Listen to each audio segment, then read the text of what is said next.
Hey everybody, welcome back to the Danger Planet. Today, I'm talking with Justin from Wyrd. Hello.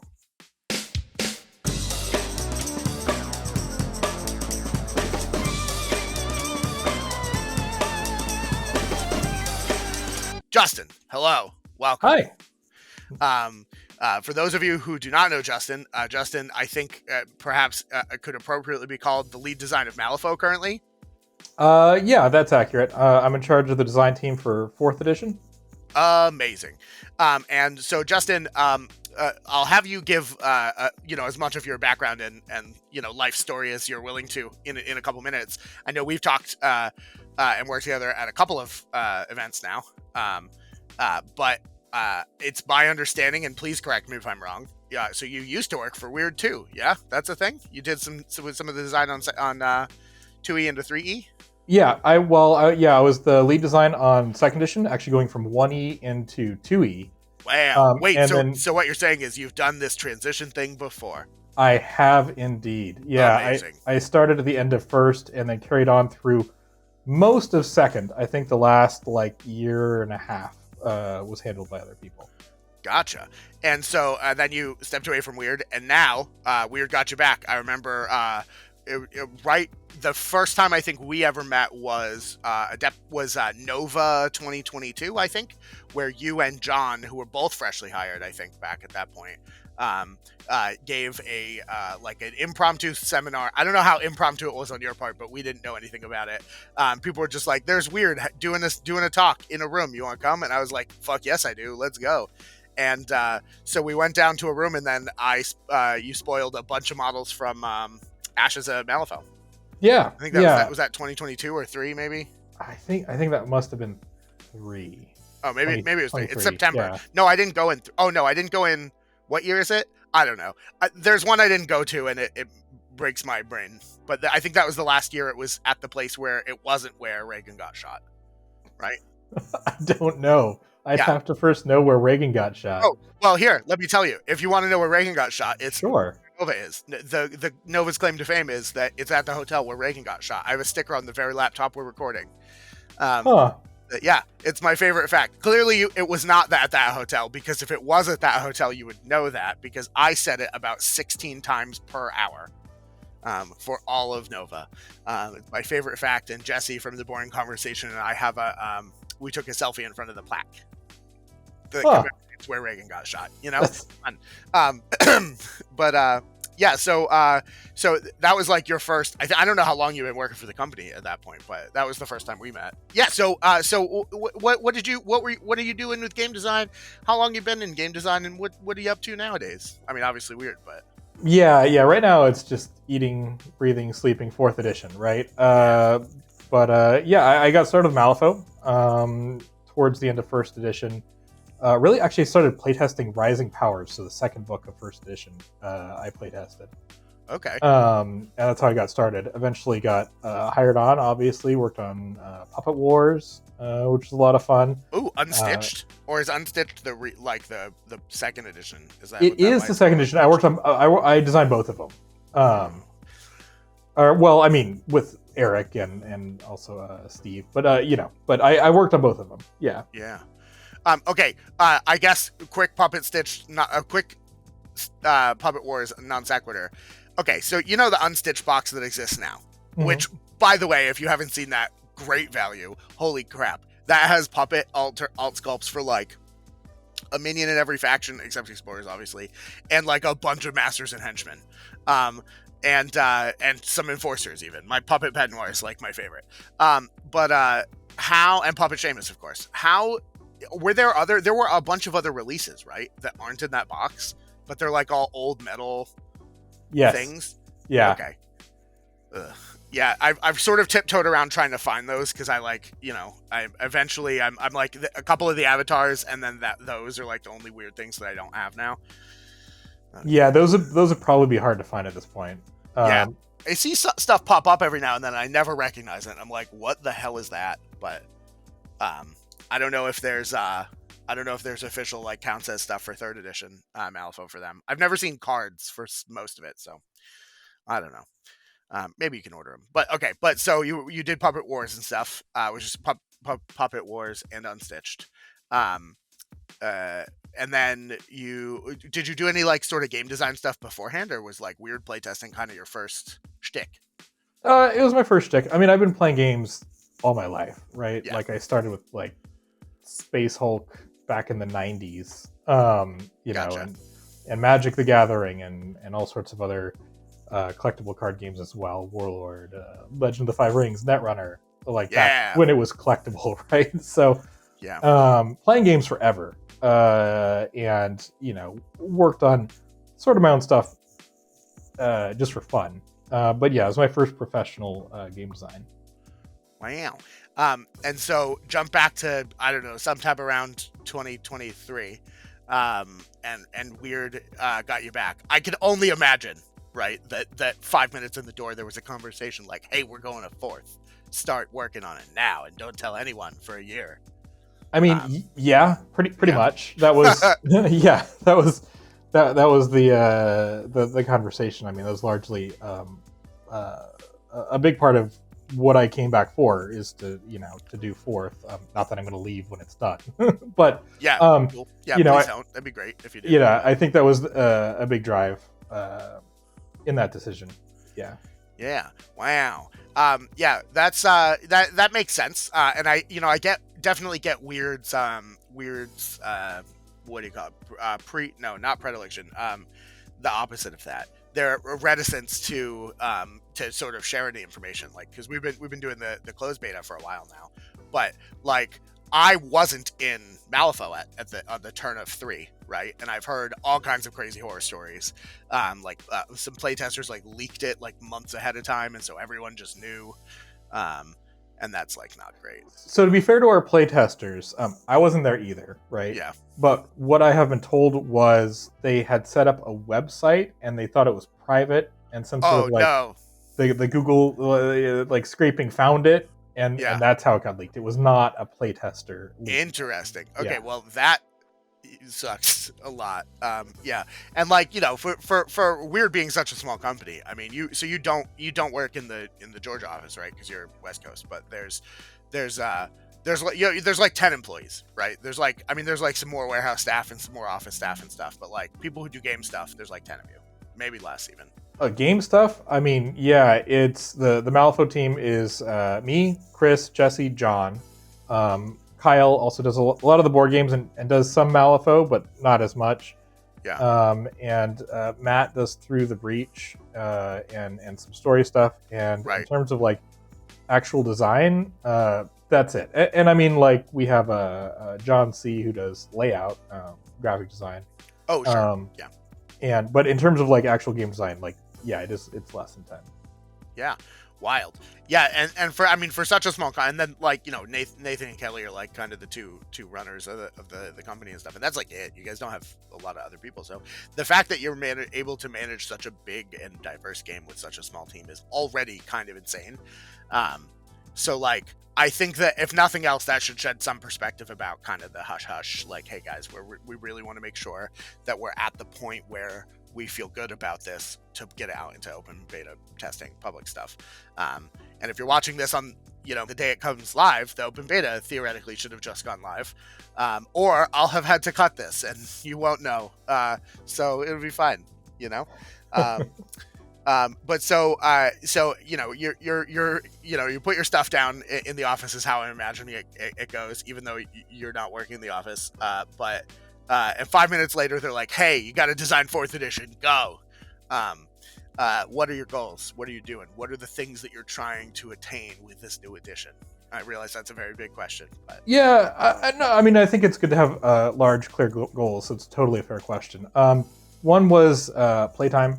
For a casual player, it is not unusual for a game of Malifaux edition to take 4 hours, 5 hours, or to just end after like turn 2, right? Yeah. It's a lot of games just end up unfinished. And I know there's a lot of people sitting there thinking either I like playing for 4 hours or I can play in 2, but there is a good number of people, I'd say a majority of people who try the game, who it does take that long. And so getting it on playtime was a major goal. Mm-hmm. Another major goal is new player accessibility. Make it easier to get new players into the game because Malifaux has a number of stumbling blocks. It's a very complex game. It takes a long time. The playtime, plays into that. I think we need better new player friendly materials in terms of like starters and stuff, which we can get into. So those are the two major goals. I mean, another goal of any edition change is to reset the meta, where you have things that came out at the start of the edition that now don't keep up with things that came out at the end, or things that came out at the start that are still too broken, or that weren't broken when they came out, but now they're comboing with this other thing that came out 3 years later. Yeah. And so all of that sort of has built up over time, and you just kind of need to look at everything all at the same time. Yeah, I will say it's definitely refreshing looking at, like, there are so many crews now in 3rd edition that have like 1 or 2 dudes that like just don't have a bonus action. They don't do anything. They like walk. They have a gun, and then nothing. So being able to sort of address some of the early 3E designs with things where, like with Damien and Castor's crew, right, where every model has like 3 AP always almost. Is I think going to be super helpful. But also, game time and new player friendliness are probably the 2 biggest complaints that I hear anyone say about Malifaux. Yeah. And I think that those are probably something that most of the community would agree needed to be looked at. So it's super refreshing to hear that those were like 2 of your big goals. Was there anything else that you were trying to do outside of like new player stuff, time, and really is like kind of a main point? Yeah, those are sort of the biggest top-down goals. Anything after that, we're getting more and more into the nitty-gritty as we go. But like another big one was making smaller, as in less expensive models more viable. Yeah. Because in 3rd, if you take a 4 or 5 cost model, it just gets blown off the table and then leaves your opponent with a pass token, right? Yeah. So we gotta talk about pass tokens. Yeah. Oh my gosh. Yeah. Fair play for sure. Yeah, I think. I mean, also to an extent, I think, higher stones, I think everybody has different perspectives on that. Like, really expensive models sometimes just die and don't do anything, and then it's like, what's happening, But, yeah, fair enough. So I guess then you want to just sort of get into some of the changes. I think that's probably what the people are chomping at the bit for. Yeah, absolutely. So I have broken it down in a very arbitrary manner, but kind of in the manner that my brain thinks about it. So we'll go for that. And if there's anything you want to hop in, please do. Sure. So the first thing I think that anybody's going to sort of interact with when they're like, okay, how do I play Malifaux now? So Matt, you only get 1 master. That's it. Yeah. Okay. Yeah. You can't take a second master into. You can't have 2 masters on the table at the same time. Yeah. Anyway. Which also sort of comes with the crew upgrades, and then also like the you can't henchman led crew. Is there? I guess the henchman led crew thing is really interesting to me. I had played around with that quite a bit in 3rd edition, although never never seriously, except for like Silas, I guess, and maybe to a lesser extent Hinamatsu. But is there is there like a point behind that? Just sort of simplification, and is that more crew card related or? That's more about just where you put things, in my opinion, because I don't know if I want to get rid of henchman-like crews and henchman hardcore, because henchmen still exist. I just see that as more of the area of gaining grounds. Like, we don't need to put that in the rulebook for new players to learn. It's more of an alternate play mode than it is part of the core rules. So I actually see that still going forward and being part of gaining grounds. Now, don't quote me on this because we haven't fully done the full competitive play modes, and maybe we put one out to start and then nobody plays it, and then we take it out. But for now, the plan, at least in my mind, is to still allow henchman-led crews, but just make that the territory of alternate play modes and gaining grounds. Yeah. Okay. Rad. Well, I mean, that's very cool. I like that a lot. But so let's talk. So like your base hiring choices so going forward in Malifaux 4E, you're going to pick a master. That master is going to have 1 of 2 versions, and each of those versions has its own totem and its own crew upgrade, right? And we see that as sort of a big change from like faction upgrades. And is that kind of where you were going, or is that more about crew identity? And how'd you come up with the crew upgrade card sort of thing?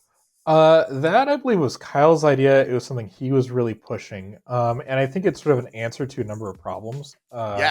By having each title have a different crew upgrade, it lets them deeply influence how the crew works while still using the same crew. Because if two versions of Lady Justice are both in the martial keyword, they have to use all the martial models. And so if those marshals have a keyword ability that doesn't work as well with one Lady Justice as it does the other, that's a problem. And so by having two different crew upgrades, it makes both of them way more viable. And another thing it does is sort of gives that crew like an identity, right? That you just immediately definitely see. That's for sure.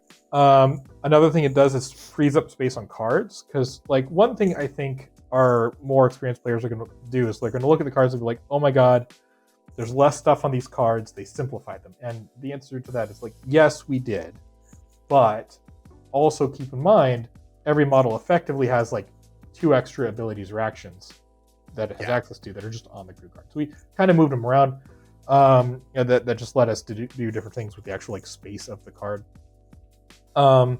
And the last thing it does is it really sort of solidifies in keyword hiring. And I think that people cherry picking the best models across the whole faction was sort of a problem in third. I think most people would agree. So so specifically, I guess we didn't mention that. They're limited effectively exists now as a condition for crew building, and it's 3. You get 3 out of keyword models, period, end of story. Correct. We will see there are some models that like with the old like starter boxes. What I don't know what those are going to be called now, if they're still going to be called starter boxes. But the Harrison Frodsham and Commander Bura and Bosch and Emily, they all have this ability that's like this model. If you include this model in your crew, the rest of the models that share a keyword don't count towards that restriction. And then the effigy and emissaries, they like just flat out gain the keywords of the crew, so those aren't part of it. But everything else, all the versatiles, all of the out of keyword hires, you're hard limited to 3, which is like kind of, I think, how a lot of tournaments went anyway.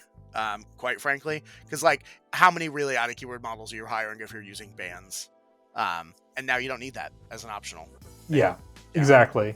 And like you said, we took, because there's some models like the emissaries and the effigies and the starter boxes. I think we're kind of call those versatile packs or versatile boxes now. Yeah, which makes sense. But that you really don't need that limit on, and so for those, we handle them with the rules of the individual model, right? Yeah. But if you want to go and cherry pick all the best, I don't know, Resurrectionist models and put them into Seamus, or all the best 10 Thunders models and put them into Asami to use one that people actually do, then you're limited to 3. Yeah, and like I'm a huge fan. I think that not only sort of puts you in a position where you're not limiting yourself on designing factions around how they can integrate with other factions, but also like so many tournaments in Malifaux had some restriction that was either limited or bans anyway, which effectively sort of does this. And if there's a model, I don't want to say if there's a model that's like Manos, bans being off the table means I can finally hire him. Let's go. But you know what I mean, Mm-hmm. I like that a lot from just like a tournament player and a tournament, like a TO perspective, which is pretty cool. And and then to crew cards. So going from like the crew identity mechanic, right? Like there were a lot of masters right now in 30, especially the Burns ones, that are like, if this is your leader, this happens, and like you get an ability on most of your guys anyway, whether it's like Karis's can't reduce damage, or like the Lady Justice 2's Pine Box upgrade thing. Like there's all kinds of stuff that was kind of already sort of that design. So seeing it pushed further into this crew card thing is very cool. I like that a lot. The other thing I think that I really like a lot, which I hope is still something, I think I read this somewhere in something, and I can't tell you where, but when you physically get your core box that has your crew cards in it, there's going to be 2. Is that correct? Still? So one for you to have and one to hand to your physically hand to your opponent, so they can finally know what your stuff does. And exactly. It's like the thing around everything. I love that so much. And that's in the rules. So it's one of those things where it's like, there'd be one person who tries to hide it. It's like, no, the rules say hand the alternate copy of your crew card to your opponent. And the other thing the crew cards have is on the back, they have all the tokens that models in the crew might give out.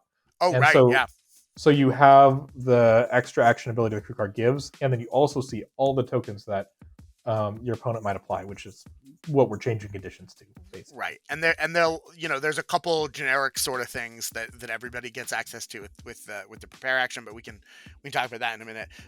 So I guess just from like the sort of pregame sort of changes before we get into scoring and stuff, stations, right? So stations have changed. Not only has Enforcer been completely eliminated and we're sort of replaced with, but kind of not, with the unique idea, you brought peons back.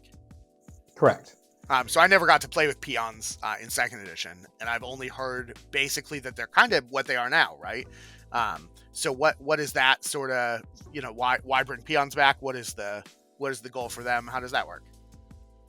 So peons, yeah, in second edition, peon was just built in insignificant, more or less. Yeah. In fourth, we're taking a little farther, reducing game time being a major goal. Having that number of models on the table takes a lot of time. And Malifaux has the longest game loop core resolution mechanic of any miniatures game out there, right? In Warhammer, if I want to attack you, I roll a die. Maybe you make an armor save. Maybe I roll for wounds. We're done, right? And some of those things don't even always happen. In Malifaux, I flip a card, you flip a card, I cheat, you cheat, I calculate my damage flip, I make the damage flip. That's a whole other conversation to have here. Yeah. Oh, we'll get to that one. But, just those, there's a decision point for each player in every single action that isn't just taking the action, right? In 40K, it's like, I choose to attack you. The decision's made, now we just need to roll the dice. Malifaux, it's like, I attack you. Now I need to make a decision about resource management. You need to make a decision about resource management. And it adds a lot to the time. So having that number of models greatly increases playtime. Yeah. So we talked about how to cut those crews down. One thing we actually talked about was just making them markers. They're rat markers. Yeah. Deal with it, right? But I think that something like a Malifaux rat or a Sation or whatever or like feels a lot, or daydream feels a lot more organic to be able to attack, do wounds to, and this sort of thing. So instead we streamlined their activations, and so now peons only get one action, and they don't disrupt the flow of the game in any way. What I mean by that is they don't stop your opponent from being able to interact. They don't engage your opponent. They don't bog down the table. They're just there. You can attack them. And if they attack you, they only have one action to do it. And also, part of this also goes into just design principles. And in peons, we're trying not to put attack actions on them, right? Like Station, the only action on them is Guide Spirit. They can move my models around. And also, Cry cares about them because she summons off. Yeah. Right? Yeah, the little gassers in McMorning have they don't have an attack. They just have two tactical actions. Yeah, they just blow up, right? Yeah. Which is great. I love that so much. I've done that twice now. Huge fan. In two games, I mean. Okay, yeah. So that makes sense. That makes a lot of sense, peon wise. And then they don't. They're never engaged, right? Is that still a thing? Yeah, they're never engaged. So even though they only have one action, they can still basically always charge. If they have an attack, so you can like move them and get an attack. Yeah, if they have a melee, they could charge, but they don't have an engagement range. They don't stop you from interacting. You don't have to like disengage to get away from them. Yeah, like if there's 8 rats out on the board, they shut markers down if they're in base contact with them, because I think it's worded that they're just ignored for strategies and schemes. Right? Yeah. Cool. Yeah, I like that a lot. And then the enforcer unique thing. Like what's the impetus behind unique? Just like sort of a design perspective for crew card stuff, or was there something else going? That actually ties into a different change. We got rid of the faction upgrades, right, that are hired at the start of the game. Yeah. Upgrades still exist for something like Marcus. We'll still have Chimera upgrades. Jackdaw will still put out curses. But the actual like upgrade hiring at the start of the game, we got rid of because that was generally problematic. Like some of them, for example, Leadline Coat and Guild. Leadline Coat, Whisper. Yeah. Yeah, those ones that you saw, if they were worth taking, they were usually broken. Yeah, I mean, there was, I think every guild, I probably greater than 50% of games played in 3rd edition with guild that had 2 Leadline Cloaks in them, right? And something that somebody just playing the game wouldn't necessarily see, but if you're a longtime fan, you probably noticed this. Like, guild models then were designed with less defense tech than other factions. Yeah, because you had to, because you could slap because they had Leadline Coat, right? And so by getting rid of those faction upgrades, you get rid of that that design restriction, and now Guild can just have normal defenses. And you don't have those broken upgrades that are getting taken every single game. So that was something we wanted to do. But the Enforcer tag, really, the only reason it existed was to interact with those upgrades. That's all it actually did mechanically. Yeah, sure. And so without them, we didn't need it. And so, and we wanted a way to say, especially in the crew cards, a lot of crew cards, you'll say all unique models in this crew gain, whatever. We wanted a way to reference both henchmen and enforcers. And for a while, when we first designed Fourth, we were saying all henchmen and enforcers gain this. Yeah. And then eventually, like, well, they're both models you can only take one of. Let's call them unique. Makes it clear you can only take one of it. And now it's a shorter way to reference them on these crew cards. And really, did we need the Enforcer tag? We don't have upgrades anymore. We'll delete it, right? Like, so. I guess the only place it kind of gets weird is Vix and Cadmus, right? Are they? I think I've played against the Vix. I think the double Vix are unique, even though there's two of them. Yeah. I don't think they are. I think we removed that from them. Does their crew card just not care about unique stuff then? I guess because if it's just a crew card, then it should be fine. But yeah, I'd have to go look. But the way that multiple blasters should work, it's possible I need to update something.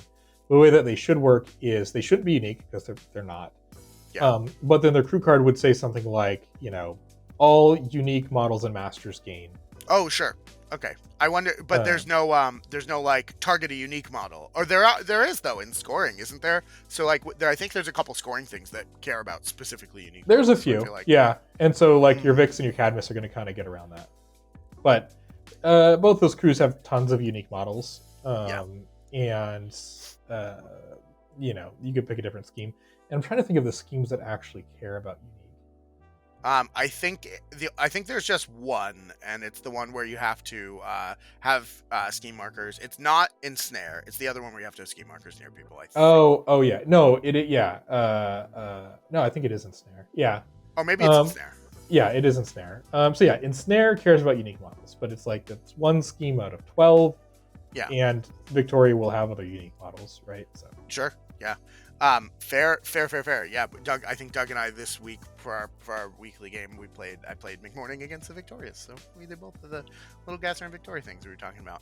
But that actually I think is a good segue into the scoring changes, right? So setup, we sort of covered deployment not changing. We're still using the 4 deployment schemes unless we're not bringing back. I don't remember what it was called. Close deployment? Is that where you start like 6 inches away? Yeah. Yeah. Or something like that? The deployment's same as third, right? Yeah, that means all of your Mats by Mars mats still work with the deployment lines. Let's go Mats by Mars. Shout out to them. Those guys rock. I love them a lot. That's my preferred mat. I don't know if you're more of a Mats by Mars or a Deep Cut Studios lad, but... I don't really have a preference. Yeah, I honestly I like the vinyl from a TO perspective because transporting 20 vinyl mats is possible. Transporting 20 mousepad mats is not, because I don't have a forklift. Just saying. But yeah, so scoring though, scoring is wild now. There's strats and schemes have really fundamentally changed. Although I think schemes more than strats. So strategy wise, I think the it just seems to be very more like less of it's likely that we're both going to score, but kind of what's the breakdown on that? Give me the deets. Sure, strategies. I mean, I will say strategies. Technically, everything we're doing in fourth with strategies, we could have done in third, right? Yeah. These are just things that we are writing the strategies slightly differently. The rules governing strategies in the book are the same. The strategies themselves we're writing differently. The one rule that did change is you can score turn 1. Oh, sure. Well, that's a big deal. Yeah. And also we cut a turn, right? I guess that's probably also like a general... And the game's 4 turns, right? Those are 2. So we're kind of jumping around. We start... I guess we'll start at the strategies, like you said. So a couple principles we changed on those is, number 1, all of the strategies that we have now, you're competing over something with your opponent. Yeah. And if you're tied, you both get a VP. But if you beat your opponent, you get a VP and they don't. So for example, we have collapsing mines. There's 5 markers on the board. They start neutral. You can flip them to friendly. At the end of the turn, the player with the most friendly markers gets a VP. The other player does not, right? If they're tied, they both get one. Then what happens is the player who has the least total VP, including from schemes, in Collapsing Minds, using that as an example, chooses one of the tokens and removes it, one of the strategy markers, and removes it. And now there's 4. And now there's 4. And this happens every turn. And so that gives the player that had the least VP an advantage, right? Sort of a catch-up mechanic. I think it's pretty thematic. It's Collapsing Minds. Yeah, it's very cool. I like it a lot. And so that way it's like, look, only one of us scored off this, but the other one got a pretty cool boost. And in my opinion, this creates sort of this tug of war where turn 1 I score, turn 2 you score, turn 3 I score, turn 4 you, and we have this sort of back and forth. Whereas I noticed in third there were just a lot of both of us score, both of us score, both of us score. I scored and you didn't. I eked out a victory by having one more point than you, and that to me felt a little more grindy. This feels more competitive and dynamic and changing. The other thing we did with strategies, it's a big deal, is on the 4th turn, which now is the last turn. So on the last turn, the strategy scores double points. Yeah. Which means that last turn is really important, which I think is good because it keeps the game tense all the way up to the last turn. Because another issue that I mentioned with third is a lot of times players would stop after turns 2 or 3. And sometimes it was length of the game. But sometimes it was just they'd look at the board and be like, I can't win. Let's call it, right? Which happens, right? That's common in a lot of games. Yeah, but, I mean, you'll always have that, but but if you can reduce that, I think that's good. I'd rather keep players engaged all the way up to the very end, give them both a chance all the way up to the very end, and I think having that double score on the last turn really helps to accomplish that. Yeah, and I think playing the diff is super important as well. Like, there's a lot of that's going to be very, very important in tournament games, I think, because you just can't possibly have as much diff if you're going in like if you're ending on round 2, right? It's just not possible. Yeah. Because there's 5 points from strats, but also 5 points from schemes now, so 10 to 10. Right. And then I think, double points is cool. Yeah, so the catch-up mechanic is I think the part that's really interesting to me. That's not something we really saw in third ed for any of the strats. Why not? What is this? I like it a lot, but what was the sort of goal behind? Behind the catch-up mechanic, just to keep both players engaged and it's a catch-up mechanic, right? So same as any other catch-up mechanic in that you give the player who's behind a little bit of a boost, so it doesn't just become this sort of runaway train of a game. Third edition kind of had that where it became harder to score as you had more VP. So it would be like, you must hold the number of markers equal to the VP you've scored. So it sort of had that in that it slowed down your VP gain. Yeah. But I don't think that's really a catch-up mechanic because at the end of the day, the crew that's better at scoring is still better at scoring under that circumstance, right? They're still going to be like one ahead of the crew that's not as good at scoring, and it'll just sort of play out that way. Not all the time, obviously. Third edition's a great game, but I think that this is an improvement that we made. Yeah, and I guess was this choice independent of like the progressive like scoring stuff that we'll talk about in a second from schemes? So my experience so far has been very much I tend to not score a strat in the first round, and I hard focus on my schemes, and then my opponent who scores the strat gets the strat and the catch up because I double score a scheme on turn 1. And it makes it interesting because if you put all of your eggs in the early basket, then you're going to be ahead the whole time. Like if you double and then one, which makes for some really interesting choices about how you actively try and score, I think. But that might be getting ahead of ourselves. Let's talk schemes. So schemes are wild now. So you get a new scheme so you start with 3, right? That's the general, which is going to make designing scheme pools very easy, I think, if that's even a thing that we do for tournaments going forward and don't just random it. But casual game, you pick 3, you randomly pick 3, and then every single scheme turns into 3 other schemes. And so we can diverge, but we have secret information still. And it's just a wild mechanic. Like, it's so different. Where did it come from? What's the story?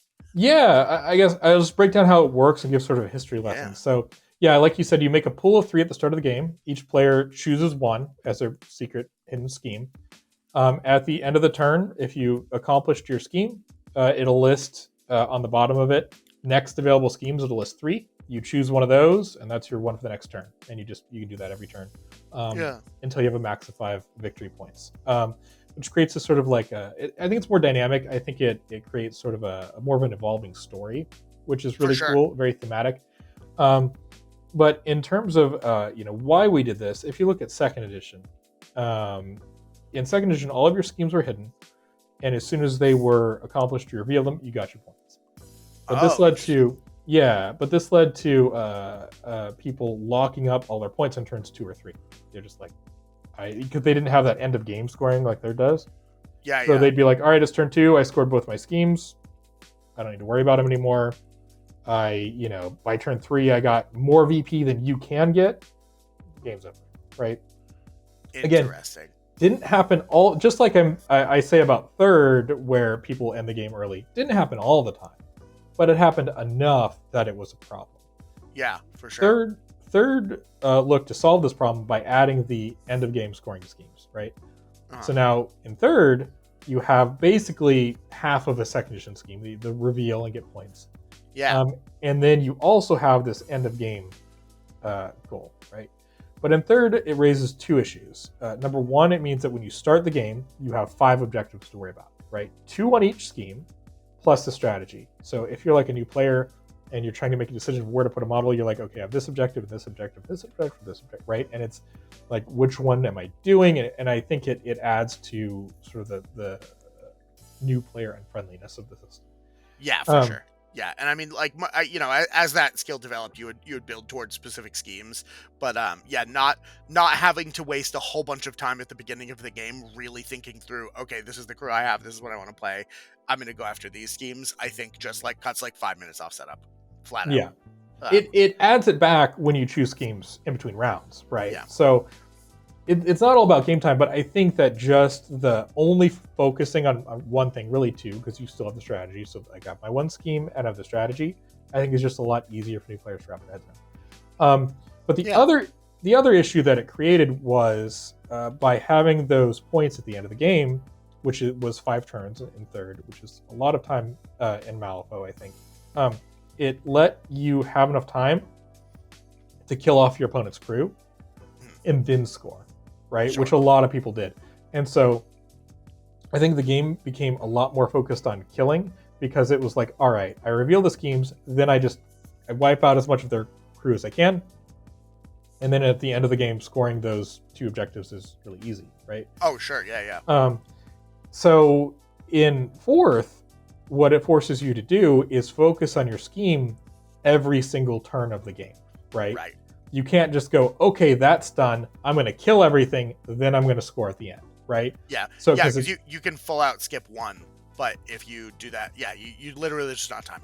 Yeah, there's not time, right? There's not, and that's actually part of where cutting the turn off the game also comes in. Because there's not time. You have to, every single turn you want to be scoring a scheme. Yeah. And if you're not, you're probably behind. You can skip 1, but only if you get full points from at least 2 of them, right? So you can score 2 points and then 2 points and then 1 point and then have a turn where you score nothing. But I've seen most games that are more like 1 point, 1 point, 1.2 or something like that. Yeah. I've done 2, 1, 2. That's the best I've gotten. Yeah, that's pretty good. So yeah, if you're doing really well, you might be able to skip a turn of scoring, and it also might not be the last turn, right? Yeah. It might be turn 2, I didn't score anything, but then I was building up to scoring more points on turns 3 and 4, right? So it cuts off that whole, like, I can just wait and then kill everything, which actually is where, since we're talking about it, the lowered number of turns, since lowering the game time is such a large stated goal, I think a lot of people are like, oh, they clearly cut down the turn number to reduce the game time, right? That's not actually the reason. The reason was this whole the killing, right? Trying to focus people more on their objectives. Because like, let's say you took third edition and you're like, all right, we're gonna make this 100 turns. What's gonna happen? Well, the game is just gonna be like, well, I have all the time in the world. I'm gonna wipe out my opponent and then I'm gonna score all my points, right? Now, as you lower that number, you have less and less time, and so you're gonna your attention is going to be more and more divided. Like, should I focus on killing my opponent's models? Should I focus on scoring my stuff? What do I do? As the game shortens, that choice becomes much harder, and that was actually the reasoning behind it. So yeah. Yeah, that's really interesting. I mean, I've always sort of thought of, I have a couple models that are scheming, I have a couple models that are killing. Those models are all going to go do their thing, which I think really fits really well with Fourth Ed. And if you were, I'm going to kill my opponent's whole crew and then score after, shout out to you, Haku. Yeah, it's going to be an interesting difference in playstyle. Which I really like.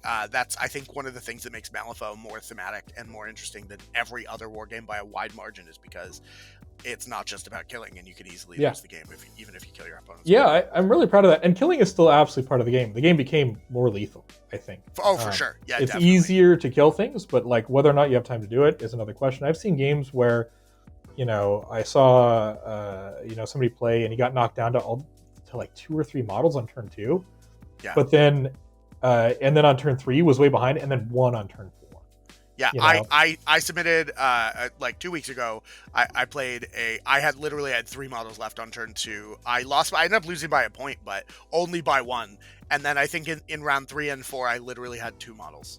And I was like, this one's denying a scheme, this one's denying a thing, and then I double scored the strat on by myself on turn 4 because Doug didn't. Doug had been picking up his info one. I don't remember names now, but you know what I mean. When a model dies, you like gather intel, I think. Maybe recover evidence. Yeah. So he had recovered all of his evidence, and then only had 3 available, and couldn't kill the leftovers or Archie, or the leftovers or Rogue Necro, and I just had those 2 guys left, and then scored 4. Literally pick up. Let's go. It was great. Yeah.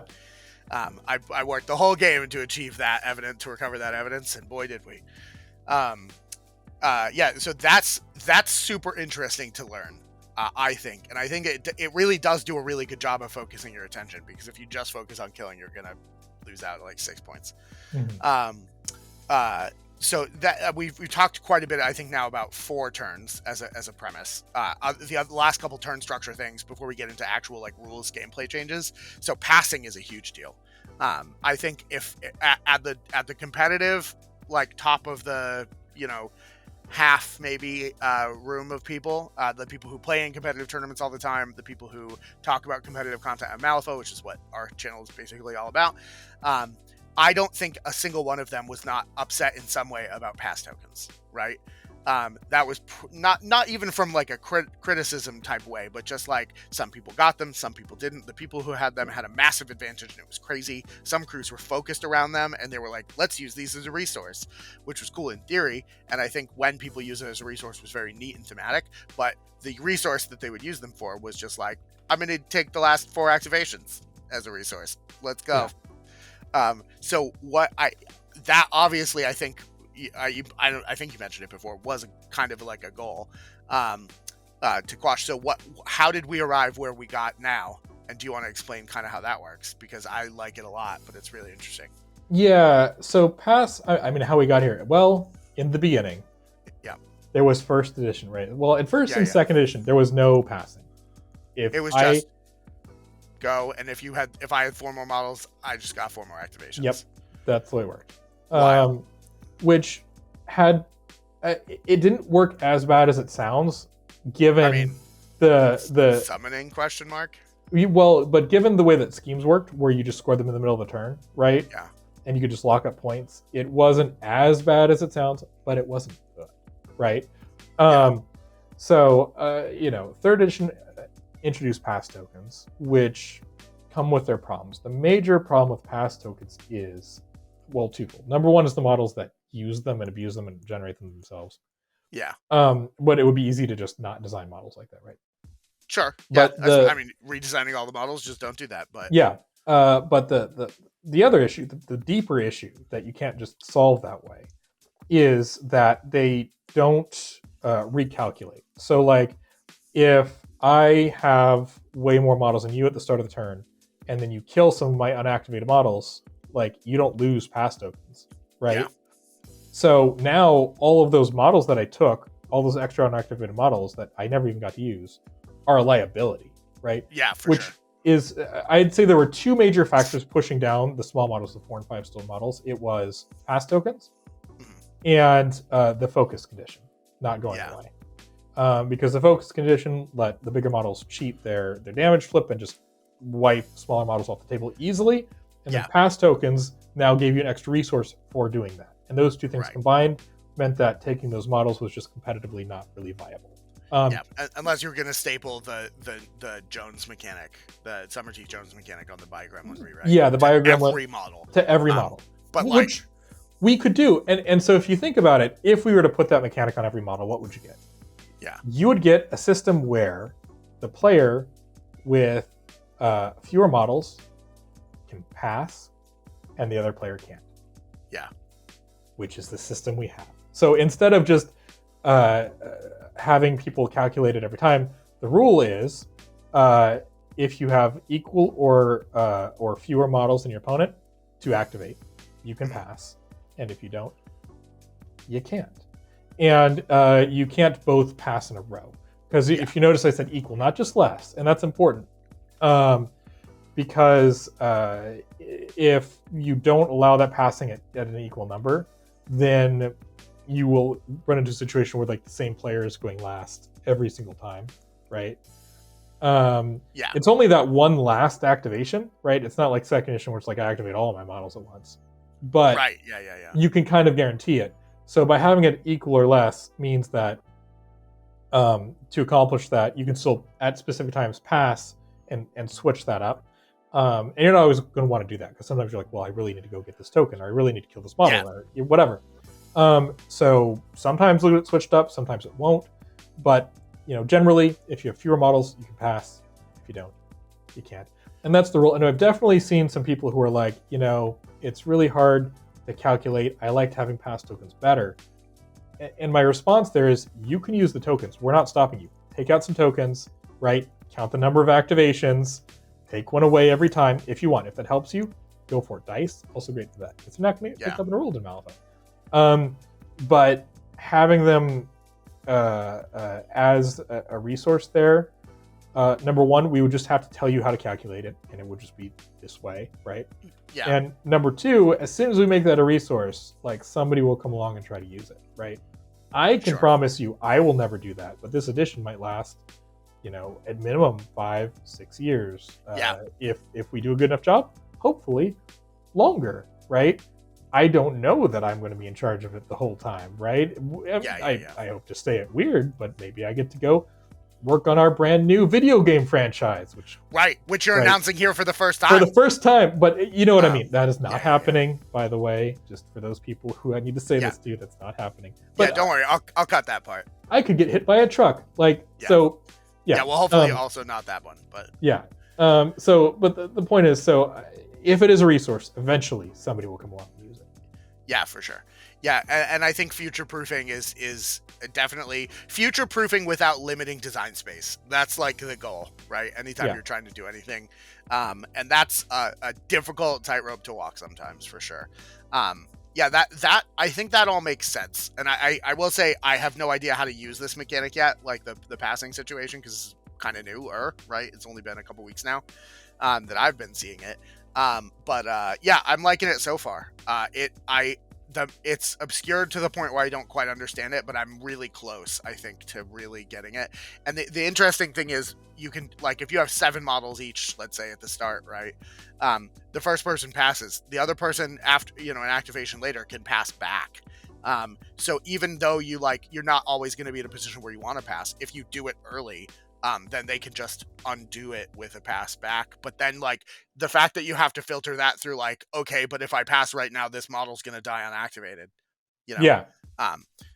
which probably you don't want, is really, really interesting. And I think there's a lot of play to it. I think it adds a nice competitive angle to the players who want to play that deep, right? Yeah. It's an interesting tactical choice. But to, let's say a casual player, they don't care. Yeah.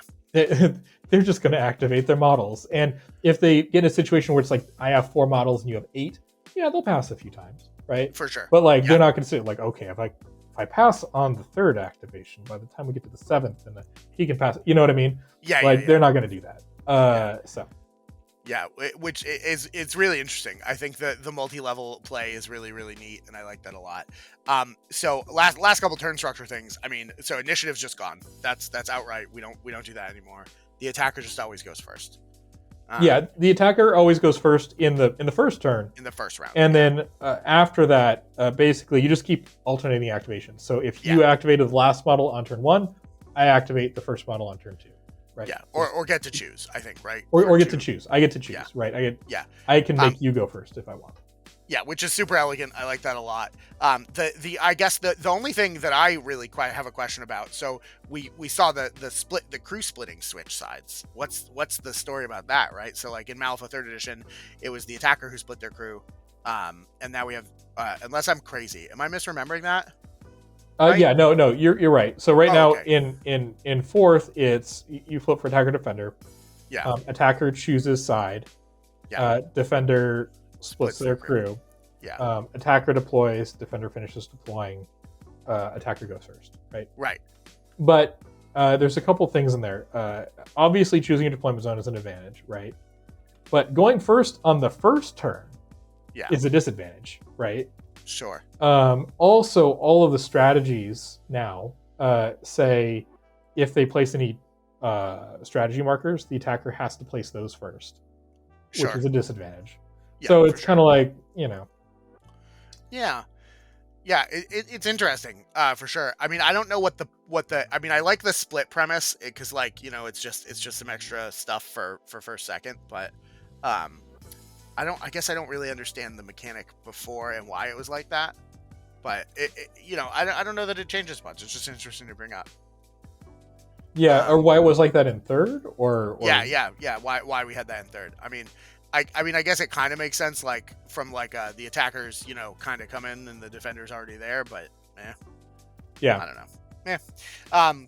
So I guess then, if you'll indulge, let's get into some of the game stuff, right? Because literally we haven't even started a game yet, right? We're just talking about setup.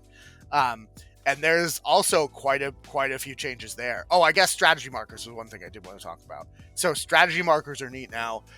You can't overlap them anymore, but they don't have height, right? That's the thing. I mean, obviously there's room for that to be changed with any sort of design of edition stuff, right? But as of right now, none of them have height, none of them have blocking, none of them have any terrain traits. Mm-hmm. Is that intentional? You think that's kind of the vibe going forward, or is this just it's definitely intentional. I can't say it'll be the vibe going forward. Like, I reserve the right on any, because strategies come down to what the strategy says, right? If strategy is like strategy markers count as height 5 hazardous burning, like, then they are, right?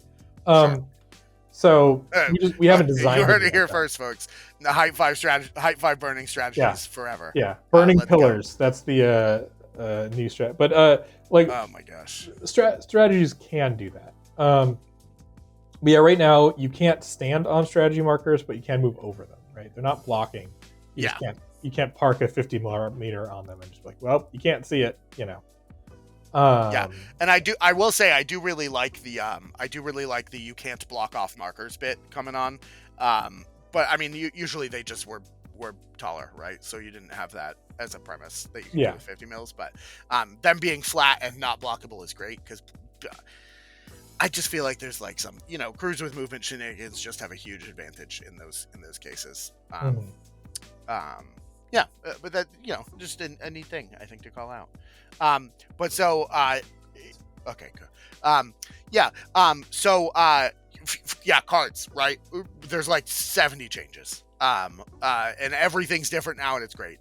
Huge fan. So, we have 7 card hand size. That's a huge deal. That's like a pretty substantial change.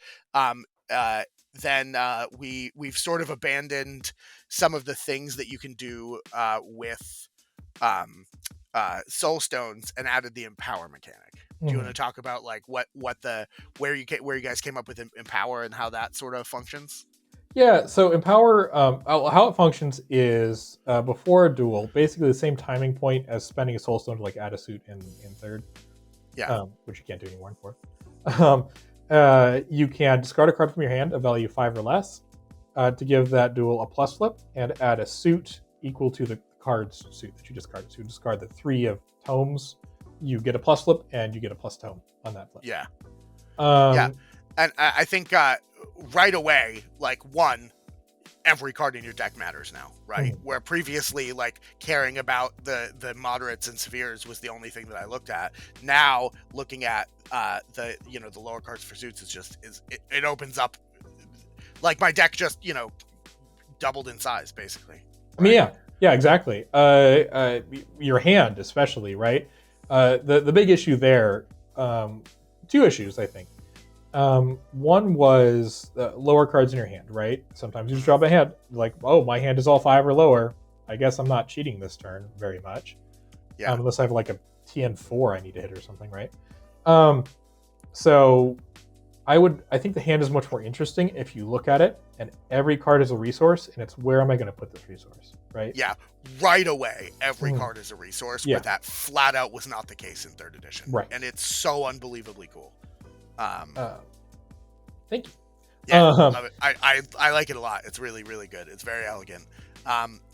Did you ever think about restricting that specifically to like the henchman master sort of class thing?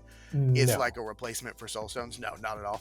No, not at all. I mean, part of it actually, I was going to say the other issue that it solves is it opens up suit availability to more models, right? Yeah. So in 3rd, your minions can't get their triggers off as well, right? Because they can't use soulstones. In 4th, well, now you have Empower.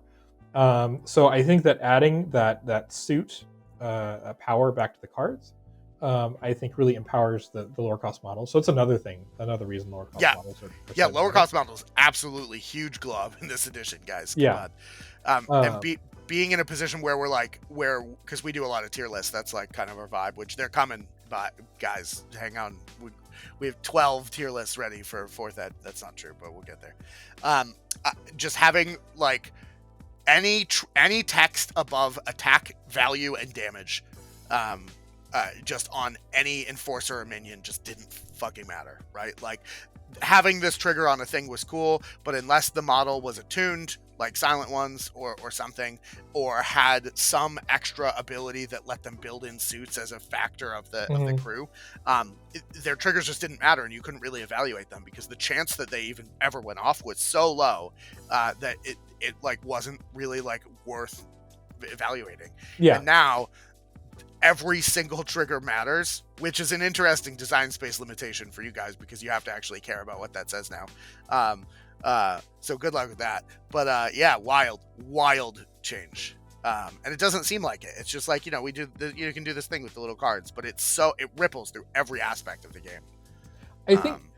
I think it's a really good balance because, I mean, going back to ancient Malifaux history, 1st edition, you could not discard soulstones for suits, right? Oh, interesting. That was a change that I advocated for heavily in 2nd, right? Yeah. And so because with that issue that you just mentioned of the triggers, like, not really mattering, like that was across the whole game. And I'm like, I want to be able to control these. I want to be able to spend a stone to know I can do it. And so we introduced that in 2nd, obviously carried over to 3rd. But then it introduced 2 issues. One, that didn't carry over to the smaller models that can use stones, right? And 2, on the larger models where you could just guarantee the trigger all the time, I think that also wasn't as interesting. I mean, obviously players like it, like they like people to guarantee that thing. Yeah. But I think it's more interesting to look at your hand and be like, all right, I got 2 tomes. Where am I using these, right? Yeah. As opposed to like, I got, 10 soul stones. I know I can force these triggers through, right? And I like putting that functionality on the cards.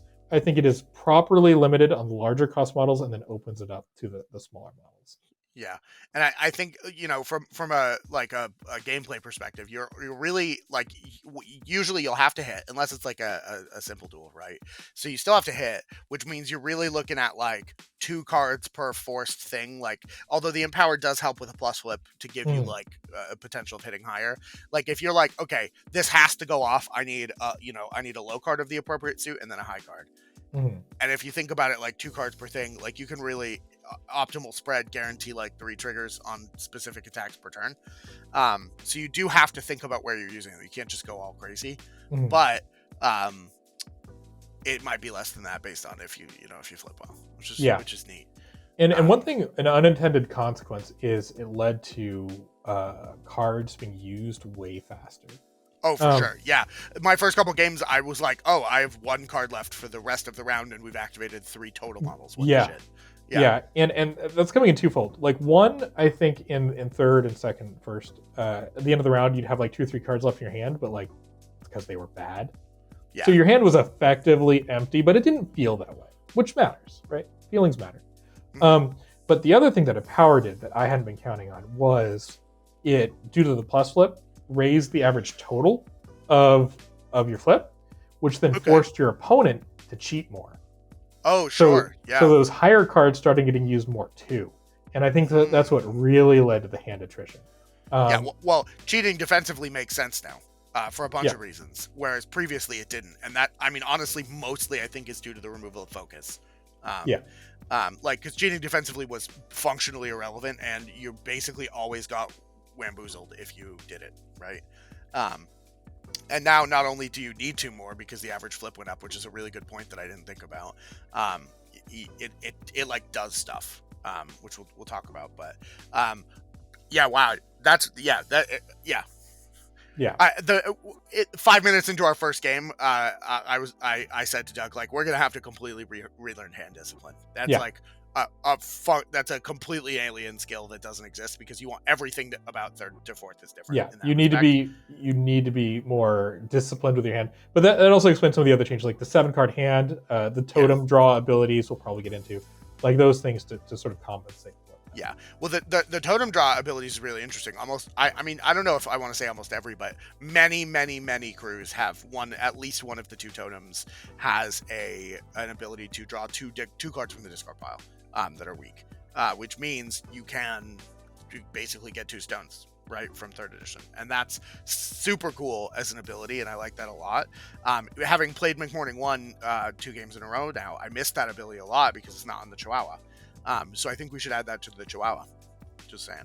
Yeah, he can kill himself to draw, though, can't he? He can, and McMorning can summon him back, which I like. The trigger at the moment is provisionally titled "Get Off the Table, I'm Doing Surgery," which is great. I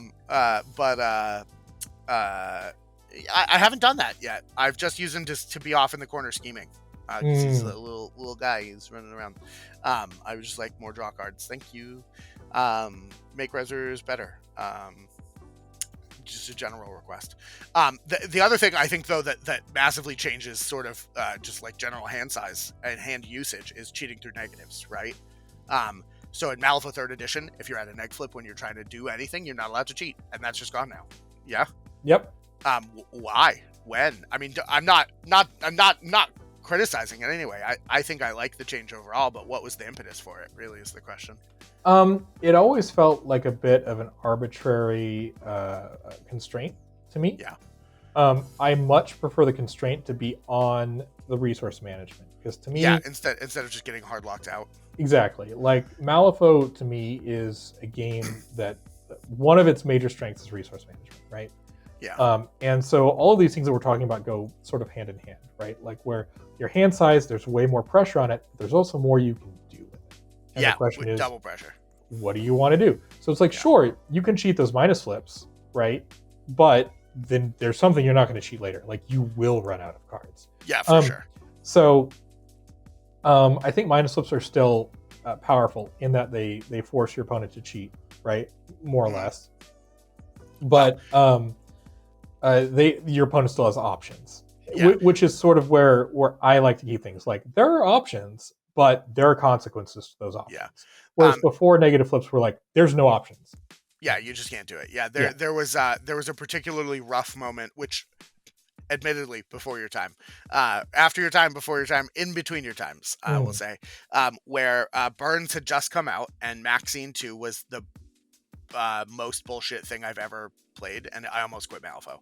I don't want to say that I would have for sure if it wasn't fixed, but I probably would have outright refused to play Maxine 2, just flat out, because she had the big wave guy tossed her and Harada up the board, and then she put you on neg flips to attack, and then killed any model she wanted with literally nothing that you could do about it, unless you were a Soulstone using master that already had plus flips built in. Mm-hmm. And like that would have just flat out made that not a thing. And so opening up the design space to add more neg flips for taxing purposes, great design. Love that a lot. Being in a position where a neg flip flat out says, oh, your master dies. Bad design. Don't like that. Huge, not a fan. Yeah, cheating through neg, I think. Also, neg flip cheating is reduced now because of the damage change, which we've mentioned like 10 times, so I think probably needs to be the something we talk about next. But yeah, that's really, really interesting that's that the philosophy just always seems to be you can make choices and they're going to cost instead of you can't make choices. And by virtue of having this in the right place at the right time, you just don't get to make a choice, which is I don't like. So I appreciate that greatly. I don't know if you had any more you wanted to say on neg flips, but no, I mean that's about it. Like the only thing that it leads into would be like maybe friendly fire, right? Because they sort of tied into that, right? Where we had this mechanic where you have friendly fire in third, where if you're in combat, you get a minus flip if you shoot in combat, which obviously was way more punishing in third because you can't cheat it. Yeah. And then we got calls to, like, whenever we design a model with the missile icon, the gun icon, say like, well, obviously this needs to which ignore. of these things is it ignoring? This obviously needs to some of them. Yeah, ignore friendly fire and cover and concealing. Otherwise, I'm not ever going to take it. And it's like, why are we going to design this mechanic that limits this, and then design every single thing that uses it to ignore that limitation? Right? Yeah, exactly. I mean, fully. I mean, the anytime we rated a model that had a ranged attack as its primary focus, if it didn't ignore one or two of those things, ideally two, if not all three, then you just didn't. It wasn't worth hiring ever. Yeah. No, that's a fair play. But I think one of the big places that we're gonna not have to deal with neg flips is damage, right? Mm-hmm. So in Malifaux 3rd Edition, every time you got to a damage step, there was another level of I have to make a resource decision. You have to make a resource decision. Less you do, but I do usually. And the focus mechanic really fucked that up. If you were a high-level player of 3rd Edition, you really had to know how focus worked, because focus was the way that you push damage through. And without a thorough understanding of neg flips and focus, it felt like, why is my opponent killing all my models, but I can't kill all of them? And that's flat out gone, because models that do damage now have a specific amount of damage they do. That's the change. Walk me through it. What are your thoughts? All right. Yeah, so here's how it works. Your attack has a damage stat. Tells you how much damage it does. Could be 1, could be 2, could be 3, could be 4. I think there's a couple 5s, but not really. Damage. Yeah, wild. What 5 a lot? 5's a lot, but what? How did you arrive at this decision? How did we get here? So, going back to the playtime issues and the beginner issues, the two core pillars of going into 4th. We want to reduce playtime and make it easier for new players. The place where I always lost newer players in demos was the damage level. Always. Yeah. That's where the eyes glaze over. Because a lot of the game, like, maybe it takes a lot of time, but it's easy to understand. Like, I flip a card, you flip a card, I get it. I play a card from my hand, I have the stat, that's great. And then you get to the damage flip and you're like, okay, you only beat me by 4. That means you flip 2 cards. That's bad. That means that you have to pick the lowest and you can't cheat. Okay, but I beat you by 6. Now I get to get at a straight flip, which means that I can cheat. So you're introducing all these concepts of the differential only tax battering. Yeah. How that translates to the number of cards you flip. Yep. How that affects cheating. And then also how that ultimately affects the damage track. What is the damage track? The 2, 3, 4. Which one is the 2, 3, 4? Oh, the 1 through 5 is this. The 6 through 10 is that. That's where I lost people. Always. Running demos at Adepticon 2 weekends ago, knowing that this was a change that was coming, it was particularly difficult. I was like, as I got to that point, I was like, and holy crap, is it way different now. In like such an easier to understand way, but also like there's still the differential mechanic, right? So you're not even losing decision making, which we can talk about raises as well. Let's talk about raises, because if you haven't seen anything we put out yet, then you're thinking, oh my god, it's just flat damage all the time. But if you looked at the damage tracks in 3rd, they mostly varied by 1. It was 2, 3, 4, 3, 4, 5, right? Yeah. You got up by 1 point for each upwards. There were only a handful of things that were like 2, 3, 6 or like 2, 4, 5 or whatever. And the 245 was kind of designed like Perdita, I think, was probably the 245-iest example. But yeah, so the 1 variance, Yeah. But so for each time you went up, you did about 1 more damage. And the way that you went up was beating your opponent by 6, right? By an increment of 5, usually got you about +1 damage. So we just took that and made that mechanic, right? So now, if let's say I attack you with a damage 2 attack, for every increment of 5 I beat you by, I do +1 damage. I beat you by 5, I've now done 3, I beat you by 10, I've now done 4, etc. Right? Yeah. So damage isn't the same every time. It does go up as your total goes up. It's just and goes down if you tie. And goes down, and if you're tied, damage is -1. Yeah. Which I think was kind of recent-ish, but I really like that a lot. Yeah, that really puts the kicking defensive cheating into overdrive. I think it's like not only is it like a good plan, but it's like entirely viable. Now it seems. Yeah, that's a change a lot of people like. That's one that I fought for a while, right? I was like, I don't know, it's a little granular. I don't know how much I like it, but everybody pushed me on it. I think they were right. I was wrong. So. Wow. Yeah, I know. No, I like it a lot. I think it's very cool. But so the other thing I think that extrapolating from this concept, like we have raise as a mechanic, which is like not only for attacks, but it works on everything, right? So you can build this in of you can lock parts of abilities behind beat it by having like having it up by 5, or like you can lock like healing abilities for every raise that you get, which we've seen in a lot of cases. And like also you put yourself in a position where like we could have built this into third ed, right? It would just be like if you're at a straight flip for damage, do this. If you're at a positive flip for damage, do this. And then but that gets then that just is way more complicated and requires a whole second flip, which given with the fact that you have to make so many more choices per the resources that you spend now, having that doubled still, you'd have to have like a 12 card hand. There's no way anything less than it just wouldn't fly. Like we'd literally never, like activation 1, turn 1, you'd never have cards again for the rest of the game. That's how that would fly. So the fact that there's so much calculation into the attack flip now is really, really interesting. And I really think that it does sort of replace a lot of, like, you can just be like, yep, I'm going to flip cards, we'll do it, and get a result really fast. But also, if you really think about it and want to analyze it, you can put the thought and mechanics that you did before into the same. Like, it really, I think it walks the line of complexity and simplicity simultaneously, which is quite frankly some sort of dark witchcraft, I think. And I don't know how you came up with this, but it's really good. It was dark witchcraft. I decided. Yeah, which makes sense. You know, you just called Zoraida. Yeah, wild. So raises are a mechanic we've seen. I kind of talked about both of the things they do. But they work on everything. It's just like ranged attacks, which are a new type of attack called magic. Don't get damaged. So melee and missile attacks both get bonuses to damage based on raises. Yeah. And missile attacks are what we've relabeled projectile. Projectile missile. The gun icon and the little claw icon. Yeah, I'll show it on the screen now. Yeah. I just got the resource pack. So. Oh, awesome. Yeah. But then there's a third type of attack called magic, which has a third symbol, which add to the screen now. We'll load that one up. We did. Yeah. And because in third, there were the two that we just talked about, but then there were attacks that didn't have a symbol, right? That effectively work differently. We just gave them a symbol, and we call them magic because that's what they are 90% of the time. Those do not do extra damage on raises. And the reason is I wanted the 3 attack types to have very different places in the game and different strengths and weaknesses. So melee and missile do extra damage. Great. Melee attacks have the advantage of being used on a charge, right? But the disadvantage of usually being like 1 or 2 inch range.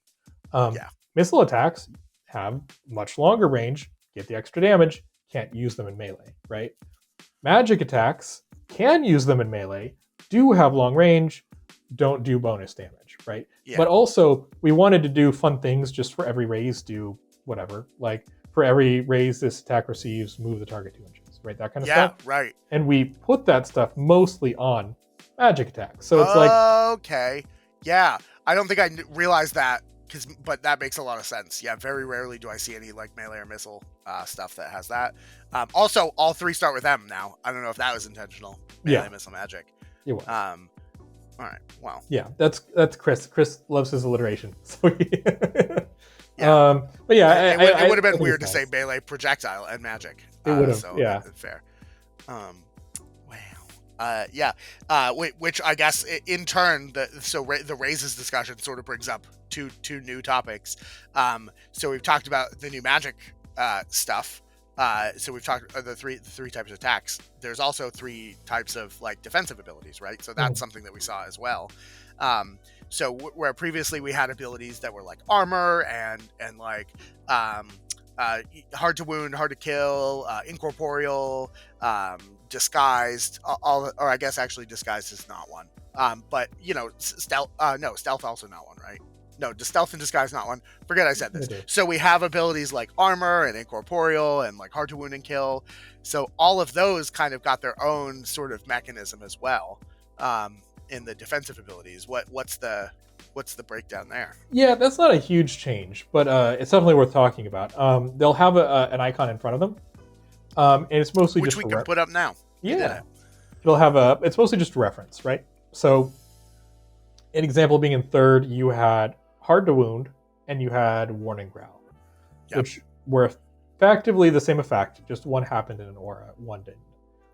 And you would have an attack that's like, this attack ignores hard to wound, but not warning growl, right? Yeah. And so it created this sort of like this weird dynamic where certain things were more powerful than others just by nature of not having been mentioned. And so now we can give both those abilities a symbol, and on the attack just say, this attack ignores symbol, and then it ignores all of those, right? So, yeah. Yeah, which is neat. So we've seen, I think, precise ignores physical, ruthless ignores like stuff like incorporeal, but it also, you know, manipulating and terrifying like it used to. And then I think we've seen a new one, Spellbreaker. We have it on Acelin, which is rad, which ignores magical stuff. I like that a lot. It sounds cool and unique, and then also it gives you other design space, right? So like Aegis is something we see, which lets you take 1 less damage in a magical way, right? From is Aegis just from magic? Yeah, Aegis is just it's armor with the magic symbol. It's the same text as armor, and it has a magic symbol. So things that ignore physical attacks don't ignore Aegis, right? But things that ignore magic defense will do. Yeah, but we also see those sort of tightening up, right? So like looking at crews like Hoffman or like the one-off models that are just like big stompy robots having like armor 2 and 3, we see a sort of a flattening out of that. Maybe some of those models will have other things that they do defensively, but armor is like flat out once per activation now. And a lot of the stuff is kind of similarly templated. I think there are a few that are just still like every time they take damage, they take 1 less. Like Incorporeal, for instance, does that. Except for against magic, which is great, and I love that a lot. So is that, I guess, making... It just seems like the making them all like, you know, all of the armory defensive ones are a thing and ignored by the same effects, and making them less is definitely a goal towards making models die faster or making models less defensive. Is that kind of the vibe, or is that sort of a side effect? Yeah, I think 3rd edition was a very grindy game between soulstone damage reduction and armor applying to every single attack. It could be very grindy. I mean, unless you used focus and models with a high maximum damage stat to just get through it, right? Right. Which is gone. Yeah. And now that that's gone, having armor reduce every single attack is more of a problem, right? So it's once per turn. Yeah, which is really interesting, and I think models generally have more health now, for sure, right? We're seeing higher cost models have more health, and lower cost models have about the same amount of health. Yeah. Which, you know, does sort of change a little bit, but you know, it just interesting that we're looking, you know, faster. You know, game speed, length, that's a thing. You got to use your resources wisely. Seems to be also a recurring theme. A couple other like combat-y type things. So we see blasts and shockwaves gone. Those just don't exist anymore, but they kind of do. They kind of do. Yeah. So blasts are gone. There are some things that do similar. There's more splash damage. There's more attacks that do damage in a pulse, or that say like choose a model within 2 inches of the target, it suffers the same damage -1, which is effectively what Blast did. But it's still different, right? Shockwaves effectively are still here because there are still things that say like create a remains marker within range, models from pulse 2 of it must take a TN whatever duel or suffer 2 damage and then remove the marker. Like it's just written out on the card instead of being a rule. Instead of having it be a whole marker that's unnecessary and gets put down but then doesn't. Which makes sense. And then we talked raises. Oh yeah, friendlies. So you can't attack friendlies anymore, but you can. Right? But you can. So that's not even gone really, because before, people would do all kinds of nonsense, and there was always, like, I would say reliably once a month the entire time I played Malifaux, I would get a text from Sam that was like, hey, here's this new busted thing where if you use this weird attack on your guys that, like, you can mitigate using these 3 abilities, you get to do this, and then Squish and Squash kills your opponent's whole crew on turn 1. Or whatever the combo might be, but and that's just flat out gone now. But we still have attacks that target other friendly models if they do. So in this design philosophy is you want to look at, because in both 3rd and 4th you can attack friendlies and you have actions that can't, right? The question is, what do you want the norm to be, and where do you want to write your exceptions? In 3rd, the norm is you can attack friendlies, and then every time we find that that's broken, we're going to write, well, now you can't attack friendlies, right? Yeah. In 4th, we just say you can't attack friendlies, and then every single time we see that you want to, we just say, now you can. So examples being obey, lure, like that sort of stuff that you want to do on friendly models in 3rd, you can still do in 4th, right? But like just the base assumption is, unless it says so, you cannot attack friendlies.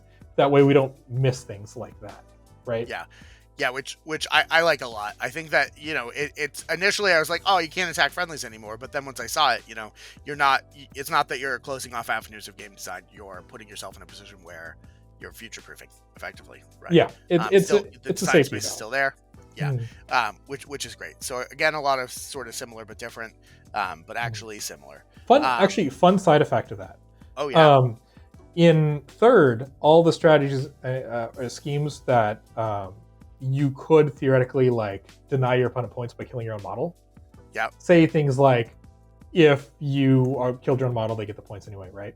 Oh sure. In 4th, we took all that language out because you can't just attack your own models, right? Yeah. But the handful of things that can kill your own models in 4th, and there are some, like Cooper can shoot his own models with his gun, just base, right? Because that's what he does. He hunts humans, right? Now they can be used to deny your opponents a scheme. So like if Cooper's like, oh, I think you might have, whatever on this model over here, I'm just going to cap it, right? Yeah, which makes that's super flavorful and very thematic for him specifically, and it makes sense. I like that a lot. Is that like a rule on the front of his card, or is it like a part of? Is it on the? It must be part of the gun, actually. I believe it's on the gun. Yeah, which makes sense, I would like that as a general like characteristic, but that's probably way too granular. But it'd be cool to have like I don't give a shit, fuck that guy, he's dead.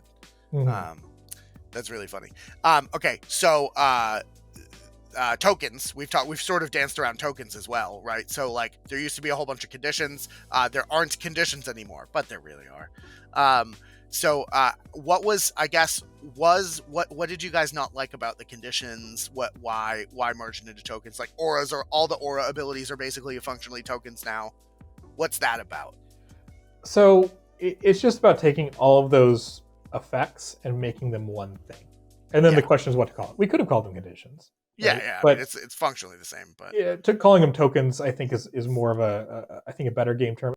So changing the name made sense. And then the question is like, what are we combining into it, right? Yeah. Because in 3rd, you run into these weird points where it's like, all right, this model can remove conditions. Well, this isn't a condition. Yeah, cough, brilliance, tokens, Jacob Lynch, cough. Okay, yeah, and so you also had what we would call non-condition conditions. That'd be something like vent steam, where it's like, this model puts an aura, I have to remember it's there, but I have nothing to track it, and the condition removal things can't remove it, so it's this weird nebulous. So we took all of those and just made them into tokens. They're all called the same thing. They're all removed by the same things. And we also referenced them on that crew card. Yeah. Right? Yeah. That way, like, your opponent's model uses vent steam. Like, well, what does that do? It applies this aura concealment token. I look at the card. Oh, that's what it does. Great. I see it. Yeah. So, yeah. Wow. Yeah, I like that change a lot. I think having a bunch of nebulous concepts that are completely uninteractable, it was upsetting for a great, like, the first time I played Lynch, I was like visibly shook. I was like, what the fuck do I do about this, like, guy? Yeah. Come on. But there were all kinds of crews. Lynch is just the one that I was the most aggressed by. That had like stuff that, like parasite tokens, for instance, right? Those are all things that just don't exist. And obviously you got to temper sort of the token removal a little bit, so it's not just completely irrelevant. But we see like a shift to how burning and poison work. Those are like poison for McMorning. It just does 1 damage because tokens, unlike conditions, don't stack, right? You either have it or you don't. So being in a position where like binary things matter, that's a really nebulous design space, or really difficult to navigate design space. So I guess what's the philosophy and like sort of point about like poison 1 or like burning 1? Like burning now we see it hits models nearby, so you can sort of, if you stack your models that are in base contact with each other, or if like you're a burning crew, you move them into base contact with each other, they're all going to take double taps of damage. But with poison, do you feel like poison is significantly reduced now by the fact that you can't do like multiples with it, or? I mean, it's definitely different, right? Like that is a limitation, right? Like in third, where I could put poison +8 on a model and then do damage equal to its poison or whatever, and do 8 damage. That was a cool setup, and we can't do that here, right? Not going to make any bones about that. But this going in designing the crew, right? So, sure, it's like, okay, McMorning doesn't need to set up poison +8 to do 8 damage, but maybe he removes 1 poison to do 3 damage, right? Sure. And then he can do that a few times, right? And so it's like, this model applies the poison, he does 3 damage, this model applies the poison, he does 3 damage. It totals out to about the same over time. So like, it is sort of a design limitation, but also, if you go in knowing it, you can absolutely design around it. Right. So I don't. The big caveat there is that you have access to the whole crew redesign part, which is nice. Yeah. If we just dump this change into third, you're right, it wouldn't work. But we're not. Really neat. I like that a lot, and the fact that it's on the crew card, you can share it with your opponent. They'll have access to it. That's a huge deal, for sure. And then I think the only other thing that I really had in like sort of during the game combat-y stuff, because I want to talk about terrain separately right after, is general actions. So the general actions are changing a little bit too, right?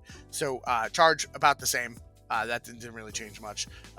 Walk pretty different. You're still moving, right? That's how you do. But there's a lot that you've sort of baked into walk, like disengage gone, part of walk. Where's that going? How are we doing? Oh, and then I guess combat ranges and engagement, but that's kind of all the same conversation, I think. Yeah, so just making walk and disengage 1 action, sort of a cosmetic change, honestly, because it's like you're engaged and you can take a walk action that has certain limitations on it, or you're engaged and you can take the disengage action. It's not that big of a difference, right? Yeah, sure. Because right now, if you're engaged and you take the walk action, you're trying to leave, your speed is half, and you can't interact the rest of the turn if you leave engagement that way. And so it still limits you. I guess the big difference there is that you don't have that whole like sort of pseudo attack that third had, where it's like they attack you and then they reduce your movement by the amount of their damage flip. That took a lot of time and ultimately just reduced their ability to move a little bit. So we said, we'll just reduce their ability to move. So it did occasionally result in them not being able to get away. Which is flat out kind of not there anymore, because like you could basically always get away unless you're speed 1, which I don't think there's anybody that's speed 1. But functionally very, very similar. And I think engagement we haven't talked about. So melee range and engagement has been decoupled. Engagement is 1 inch. Melee ranges can be anything. Like all the whip models, like Madame Sybil and like Jessie and like Ava, are just like melee range 4 now, which is rad. I think that used to be how it was. People would have like in second edition, right? There would just be wild melee ranges. Yeah. But in second edition, engagement was still melee range, right? I think it was. Yeah. But the fact that like literally every single model, with the exception of peons, has a 1 inch engagement bubble now. Really oversimplify, but really simplifies the your ability to walk into places, deny schemes, tie up models, and having longer melee ranges is now some play space that you have access to where previously didn't. Yeah. Because you couldn't if you had a 4-inch engage model in third ed, everyone would hire as many copies of that as they could in every game. Yeah. Right. And then seeing the walk action sort of change by having speed if you're engaged is really cool. The only thing that I think functionally walk changes with, outside of the climby thing, which we'll talk about in a second, you can walk just through engagement now. Yeah, because if it's you're only halved when you start, which like, meh, I don't know. Any thoughts or feelings about that? It makes the game easier to play. Fair as opposed to like trying to measure the like engagement range around the model. Okay, it very rarely actually changed how you moved. You're like, well, I'll just scoot around in a little arc. Yeah, or just charge through engagement, because like there was functionally no difference. Why would I not? If I'm going to attack something, I'm going to attack something. If I'm not going to attack something, I have one free charge that I can, Exactly. So it was a sort of finicky point that took extra time that functionally didn't make that big of a difference. So yeah. But so the big deal, and I think I'm really curious about your inspiration for this. But so at the end of a walk action, and specifically only the walk action, no other movement does this, you can climb up some terrain, right? At the end, so you move in base contact with the terrain. If you end a walk in base contact with the terrain, you get to move up to the top level, or to any level, I think, if it's multi-level. But functionally, I don't know why you wouldn't. I don't know. Terrain's different, but so where did that come from? What's the thoughts? Is this more of a terrain thing? Is this the best terrain segue I could imagine? Sure. So we wanted to make terrain more important to the game, right? Yeah, for sure. Because one of the big differences between a miniatures game and like a board game is you're playing in this cool 3D space that you design. Yeah. And a lot of people like want to use that terrain and use that space. But unfortunately, the way that a lot of miniatures games, and Malifaux 3rd Edition fell into this too, worked with their terrain is it was more like just blocking obstacles. You had to move around. Right? Yeah, it might as well be flat. There's not really. Yeah. It could just be flat. You could just put down little pieces of felt. Have a number printed on it. Yeah, felt with a number and just say, look, that's the impassable. We have to go around that, right? It would have functioned the same way, right? Yeah. I wanted, like, if we're going to be building 3D spaces with buildings and stuff, I want people to be able to use them. Sure. I think that's something people really enjoy with miniatures games. I think it's a really big advantage of having a miniatures game at all. And also Malifaux is this sort of broken down city-based one that's really ripe to have models running across rooftops, jumping across rooftops, doing that kind of stuff. Yeah, for sure. Yeah, I mean, it's like at least 0.6 carnivals, right? Yeah. Like, there's no way. And that just wasn't a thing, Yeah, that it just wasn't. So we wanted to add it. So we added the scale to walk, where if you end a base contact with terrain, you can be placed on top of it, regardless of its height. Height 6 doesn't matter. Yeah. Ideally, so there's like this bit about 90 degrees in the rulebook, but the gist is minimal horizontal displacement as possible. Yes. You got to be on the edge, so it's not just like anywhere. You move straight up, and then as much as you can to be supported, and then you're done.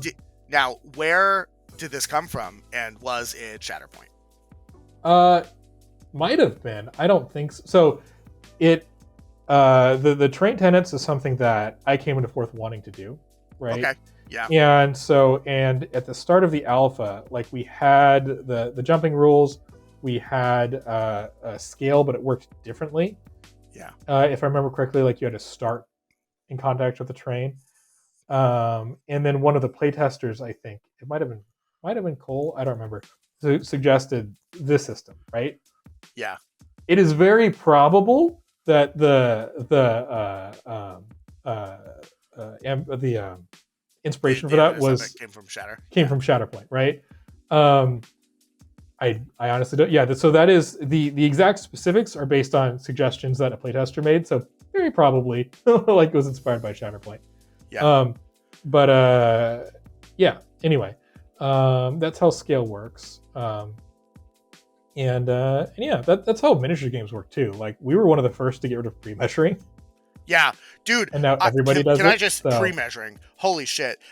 For any new baby wargamers, I guess, or newer wargamers who've only been wargaming with either only Malifaux, which is crazy, or like have only started playing in the past like 5 or 6 years. You used to not be able to measure. You just had to I guess that's about 7 inches. I'll try this, and then functionally the mechanic was if I'm wrong, I like fail at what I was doing, and it was stupid. It was so dumb. Oh boy. Yeah, I don't have enough words. And we were one of the first games to move away from that, and then other games followed. So it's like these things evolve. Like, how do we use terrain? Kind of like this. So actually, I will say, on that point, sort of unrelated, but in terms of like edition changes and games changing over time, I think that allowing pre-measuring is a huge benefit, right? Like, it's obviously something a miniature game should do. Like, it's so obvious. But there are still things about that era that like I still personally miss, right? Like, you had in Warhammer 40k, you had guess range weapons. I don't know if you ever played with those, right? Where you'd be like, I'm going to shoot towards that guy. I guess 36 inches he measured out. That's just where the blast lands. Like, that was so cool. And you cannot do that if you can pre-measure it. And that got lost. And that makes me sad. I mean... But the game's improved, right? And I guess I'm just saying that now. As we are going through an edition change, like, I guess I'm just acknowledging, like, there might be some things that are gone that you missed. It's really unfortunate, though, that you didn't get, like, this everything 1 month earlier, because then you could have been like, hey, open beta people, optional, new rules change on April 1st, no measuring's allowed at any point during the game, no pre-measuring, you can only measure after you've declared actions. There you go. And also the game uses dice. And also dice. Yeah, I mean, it's got to be dice. I mean, obviously the April Fool's joke is going to be new Malifaux dice. And it's just pictures of cards, and it's a 52-sided die. Let's go. Terrible. But yeah, so that's really interesting. I like that a lot. And then we kind of glazed over jump as well. So jump is neat. So previously in like Malifaux 3rd Ed, you're walking like, you know, there's two buildings next to each other. You have to walk down, then you have to walk up. Now you just don't. Yeah. Now, so long as you wouldn't fall more than an inch, you can just move across, right? So if I'm on a height 3 building and there's a height 2 building across the street and I have enough move to reach it, I can move across. If I don't have enough move to reach it, you know, I can't, right? But yeah, that's how jump works. Super simple. Yeah, very, very cool. I like that a lot, and that really kind of gives the roof... That's the Carnival mechanic, and that's what I'm going to call it, because it's like... It's not from Carnival, and quite frankly, Carnival doesn't do that, but it kind of does, and it makes it feel like it's an Assassin's Creed game. I just want to say. Very, very cool. I like that a lot, and that really sort of gives you... That is the missing piece to unlock, like, hardcore city fight. Cole just responded. He's never played Shatterpoint, so... Was he the one who suggested it? I don't know. I said, Justin, I'm interviewing Justin right now, and he said that you might have come up with Scale. Have you ever played Shatterpoint? And he says, I have not. But he didn't say whether or not. I think it was him. It was a playtester suggestion. So if I credited the wrong person, I deeply apologize. No, you just let us know. We'll get it out if you remember. Yeah, super, super cool. And like the terrain fun, you know, a couple of the terrain rules changed, right? So like, I guess the biggest one that I really like is that cover and concealment function all the time now, right? I mean, concealment kind of always did. Mm-hmm. But so concealment is you're getting the neg flip, which is less impactful, but also more impactful, as we previously discussed with the tax on neg flips to cheating and card advantage. But you're getting that in any attack action, unless you're in the terrain drawing to less than an inch. Yeah, which is kind of how it always used to work. Yeah, but cover all the time. Right? Normally you used to only get cover from gun actions. That's not the case anymore. So the fact that being in like buildings and around corners really sort of dictates a lot of not only gun actions, but also, or, you know, missile actions in this case, but also like, you know, magic actions and melee. Yeah. I think it makes sense on a narrative level. If I'm trying to hit you with a sword around the corner of a building, you're going to be harder to hit, right? And it also makes the terrain matter that much more, and the positioning matter that much more, which I really wanted to emphasize. Very, very cool on that aspect for sure. And then I mean, cover nowadays just one less damage, right? Which is also super important when you're not doing damage flips, because previously cover used to do neg flip to damage and +1 to defense. Doesn't do the defense part anymore. I'm not crazy about that, right? It's just damage. It's just damage. It's just -1 damage. Yeah, which is a neat little thing, and I think I've definitely have forgotten a little bit, but as we get going, is going to be, I think, pretty important. And then I guess there are a couple other general action changes that I kind of wanted to give a quick shout out to. So we lost focus, right? Focus we talked a lot about negatively, how it really warped the game. We still have focused, but now it just gives you the plus flip. Yeah. Yep. We also have shielded, which works functionally the same, I think, except it doesn't go away in the end phase. It goes away when it does, but it also doesn't stack anymore. So you can't have models like there's no models, I guess, that would ever like Commander Bura's mechanic where she gets to like reduce multiple shield is gone, but also you can't just stack 20 shielded on a model for no benefit, right? Right. Which is neat. And then we also have a new sort of general mechanic called adaptable, which lets you add a suit, and there's a general action to gain one of those. Correct. And so that's the prepare action, which is pretty new. What's this sort of design process been like? Because this, I think, if I remember, there was a little bit, and for a moment it was concentrate was flat out gone when I came in. Like that wasn't a thing, and then prepare came suddenly, and it was all three. So where is that sort of? Yeah, it's just an iterative process, right? Like we wanted to simplify the game down. We want to make it easier to play, and getting rid of concentrate was part of that, especially with one, focus having been such a huge problem through all third, and then two, with us having toned it down, we didn't feel that we really needed concentrate. Yeah. But then we definitely, we playtest this, and I think you've probably seen like when people put reports in, like we read them, we're in there responding. Yep. People can usually point to changes that we made and be like, "Oh, that was a suggestion I made." But some of the feedback we got was, "I really wish like there was this one turn or two turns where I really wish I could have focused. I had my model near the objective. I didn't want to move it away. I had an extra action. I just sort of passed. I didn't like that. I really wish that I could have an action to just gain a token." Yeah. And so our answer to this feedback was the prepare action, which is effectively like old concentrate, but more often. So you just went over focused, adaptable, or shielded. And I was the one who advocated for all three. I liked the choice. I like that it's like... I really like the choice, for sure. Yeah, I like that you could be like, well, am I going to go attacking? I might need focus to hit. I might need shielded to stay alive, or I might need adaptable to guarantee a trigger in the future.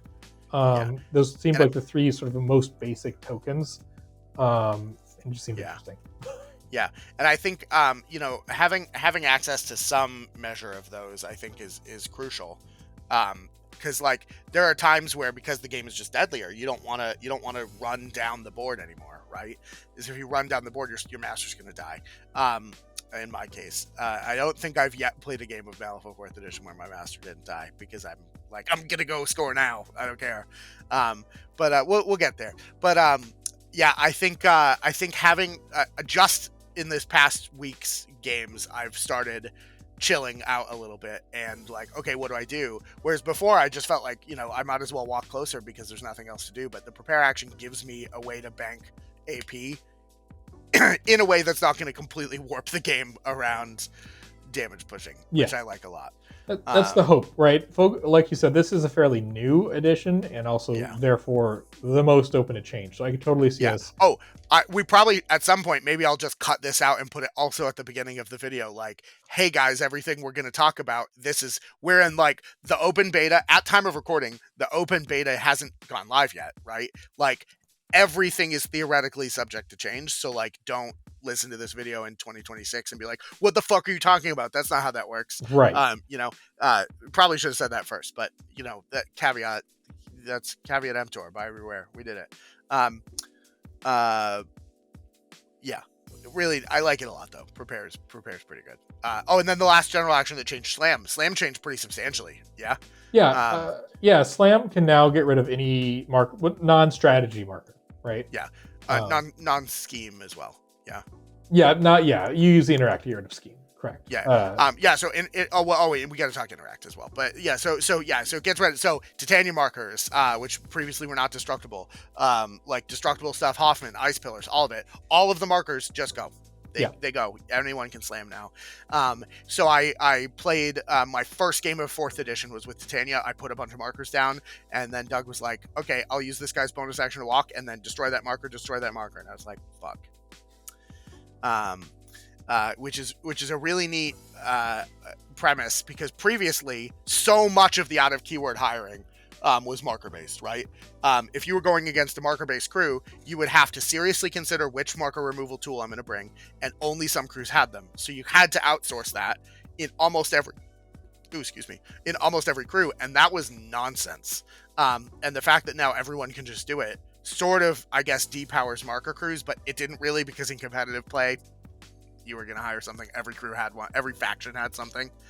And now you don't have to hire and buy models that you don't want for the purpose of being competitive. And it also is something that we just go in designing a marker crew knowing that, right? Yeah, whereas exactly, right. Yeah, like in 3rd, I design a marker crew, and it's like, well, this is really good so long as they don't counterpick against it, right? But if they do, then it's bad. And then, whereas in 4th, it's like, well, I'm designing a marker crew. Or they have to just make so many markers that it's irrelevant, and then if you don't have marker removal, you lose the game on the spot, cough, Asami.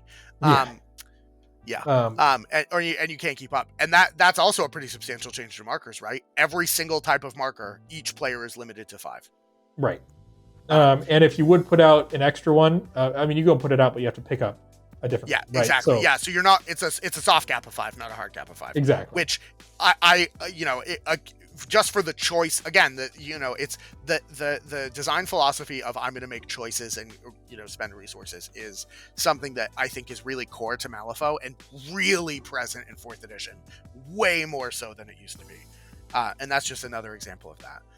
But my first game in 4E was with Titania, and I felt perfectly fine with markers. I think that I'm not even remotely upset that there's a cap of 5.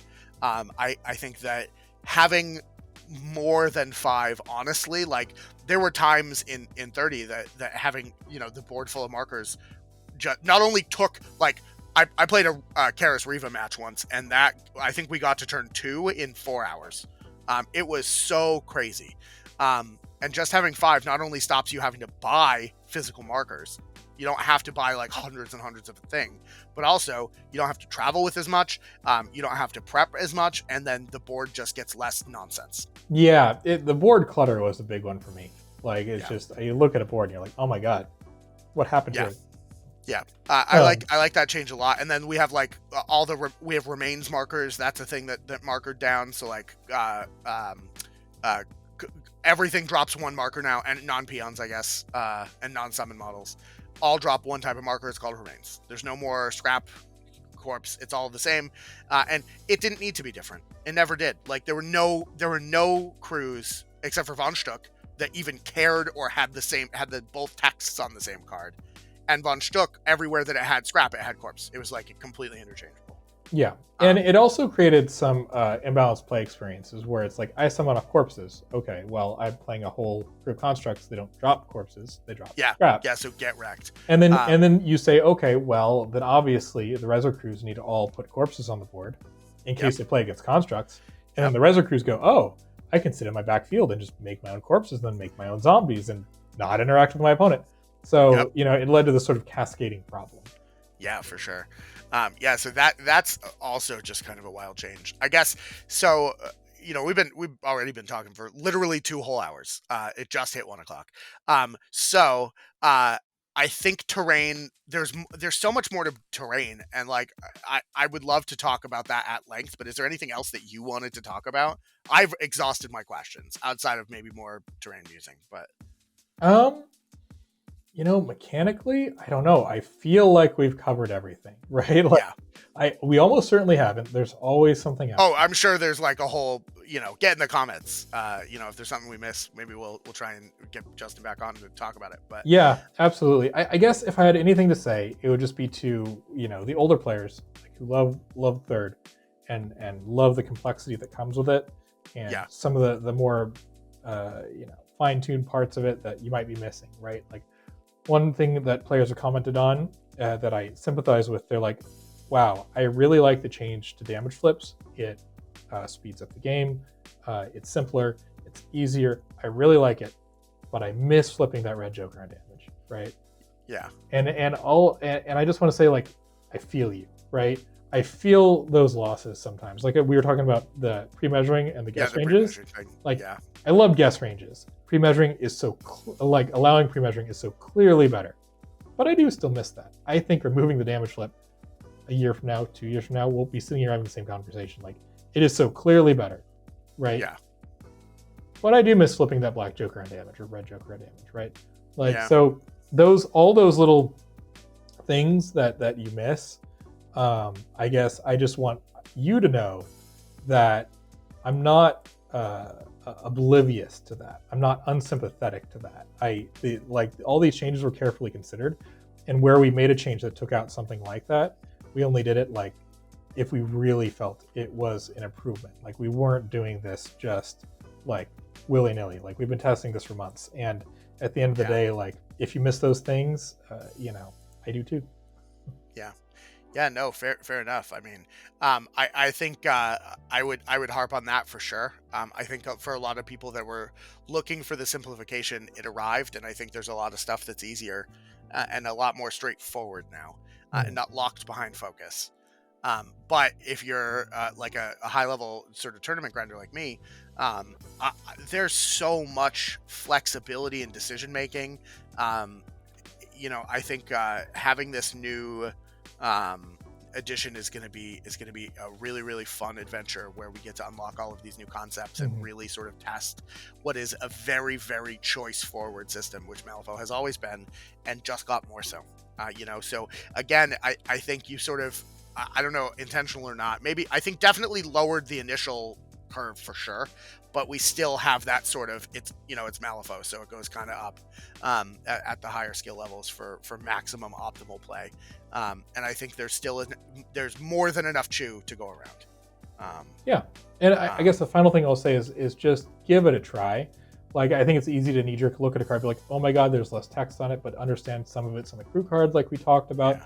There's all these really interesting tactical decisions with things like Empower that aren't on the card.